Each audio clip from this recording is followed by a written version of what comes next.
তো শুনতে পেছো না নাকি? হ্যাঁ শুনতে পেছি, বল আবে শুনতে পেছি। কেমন আছে? কেমন ভালো আছি, তুমি কেমন আছো? আমি ভালো আছি। তুমি এলে কখন? এই তো 9:30 10টার দিকে এলাম। বাহ বাহ নারিয়া বেগম বাহ। দি খাওয়া দাওয়া করেছো তো? হ্যাঁ বিটির বাড়ি আইছি, তা খাওয়া দাওয়া করবো না? তুমি এখন কোথায় আছো? কোথায়? আমি তো এখন ক্লাবে আছি নারিয়া বেগম। তোমার সাথে তো একবার দেখা করতে ইচ্ছা হচ্ছে। চুপ। কি চুপ করে বলছো? না না চুপ চুপ করে কেন বলবো? তাহলে সন্ধ্যে 5টার সময় এসো। 5টার সময় কোথায় যাবো? ক্লাবে? না না ক্লাবে আসতে হবে না, তুমি ওইখানে আসবে, আমি ওইটাই থাকবো। কোনখানটায়?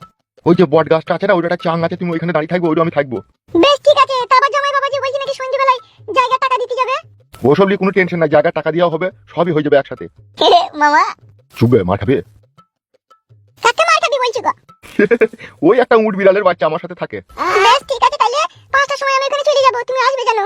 ঠিক আছে ঠিক আছে ঠিক আছে নারিয়া বেগম, ঠিক আছে। তাহলে রাখছি। হ্যাঁ রাখো রাখো।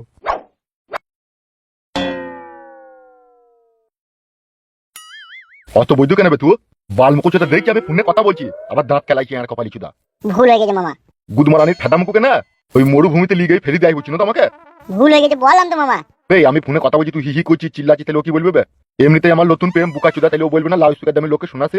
হ্যাঁ আর কপালি চুদা, ফোন করার সময় এবার যদি হাসো না, তোমার গাঁড়ে কিলিয়ে দেবো আমি।